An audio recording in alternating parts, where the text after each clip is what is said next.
Oo naman sir. So, sa madaling salita, magsuri. Magsusuri tayo. Yun ang tinuro ng apostol na Juan. Na suriin niya ang bawat espiritu kung sila'y sa Diyos. Yun. Yun ang susuriin mo. Ngayon, kung yung espiritu ay nagpapahayag ng ibang sarili nilang kuro-kuro, sarili nilang idea, o sabi nga ng iba, interpretasyon nila sa sarili nila, huwag ka maniwala doon. Kasi ang Biblia talaga nauunawa mo malinaw. Nakasulat doon lahat ng bawal. Bawal kang uminom, bawal kang magsugal. Nandun, pati kalaswaan. Nakasulat doon eh. Pagsunod sa magulang. Pagsunod sa magulang mo. Pagpapalaki ng tama sa anak. Ibigin mo asa, mabubuti yun eh. Good morning mga kapatid, Kuya Romolo. So nandito na naman tayo sa kalsada. Pasensya na, yung pinost ko kahapon na Pia Snellhorn ay na-reserve na sa ating kakilala, no, taga Valenzuela. So ngayong umaga, ito na lang po yung ipapamigay natin, no, sa pag-share ng salita ng Diyos na kinaayawan ng karamihan. Bakit kinakaayawan ng karamihan ang salita ng Diyos? Kasi mga kapatid, masakit. Masakit malaman nyo na mali at nagkakasala kayo sa ginagawa nyo.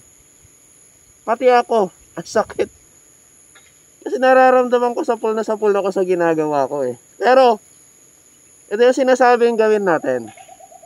So, watch out. Ito ipapamigay natin ngayong umaga. Okay.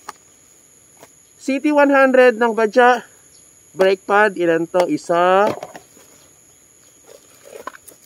Dalawa.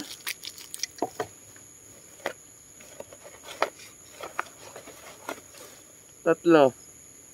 Ito pala mga kapatid kung bakit ako may mga ganito. May shop kasi ako noon sa Shopee. Which is nalugi. Then nabubulok lang or masisira lang. Ipamigay na lang natin sa nangangailangan, diba? Sayang din naman. Although lugi ko na to, pero okay lang. Kung ginagawa ng iba ay nagsishare ng salita ng Diyos, ay nilagay ng envelope para makahingi ng abuloy, tayo naman po, magsishare ng salita ng Diyos, tayo ang mamimigay ng kailangan nyo. Kasi ang salita ng Diyos, mga kapatid, libre. Hindi yan dapat ginagawang negosyo. So, clutch lining ng mga 125 na underbone na China. Ano pa? Oy, Raider brake pad, R150 carburetor. So, it's G! So, may nakita tayong rider ng CT100. Mag-voice over na lang ako mga kapatid kasi sa hindi ko malamang kadahilanan ay nawalan ng audio. So, binalikan ko siya para dun nga sa gagawin nating content.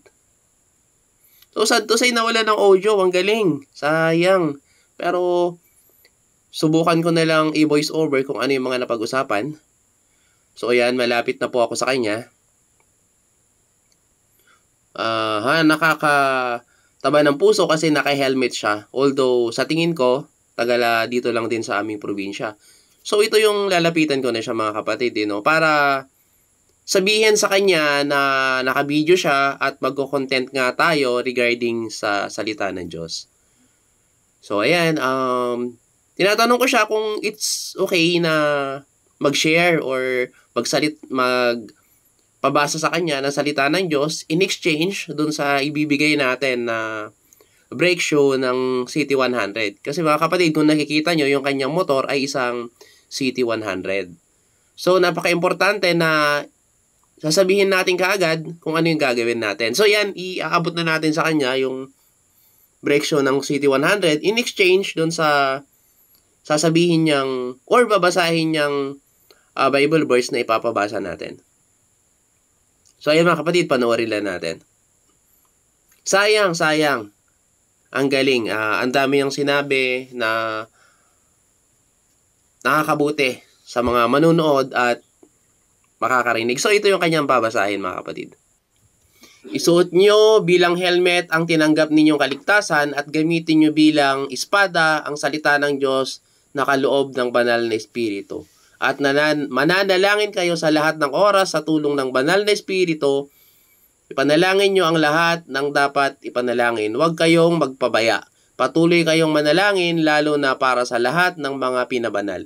Ipanalangin din ninyo ako sa tuwing mangangaral ako na bigyan ako ng Diyos ng bastong pananalita para maipahayag ko ng buong tapang ang magandang balita na inilihim noon.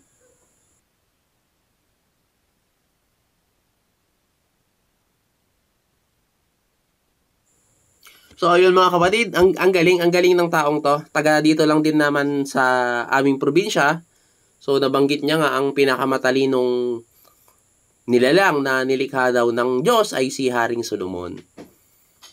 So, yun nga, sa ngayon, ang sinasabi niya is wala siyang sektang kinaaniban. Hanggang ngayon ay naghahanap pa rin siya ng katotohanan. In terms of faith, in terms of sect, or kung saan siya nga-adib na religion. So, sayang talaga, napakasayang. Kasi napakadami niyang magagandang sinabi na sobrang sana ay mapakinggan nyo na napakagagandang verse sa Bible. Actually, napabilib ako ng taon to. Sana, mahanap niya yung sinasabi niyang totoo para sa kanya soon. So, ito yung bibigyan ko siya ng sticker, no? Kasi meron pa tayong natitirang sticker naman. Siya pala mga kapatid ay pupunta daw ng Baler sa kaninyang kamag-anak. Ayan. So, nanghihinayang talaga ako dahil nawala ng audio sa hindi ko malamang kadahilanan. So, yun na mga kapatid. Salamat sa panunood at God bless everyone. Ride safe.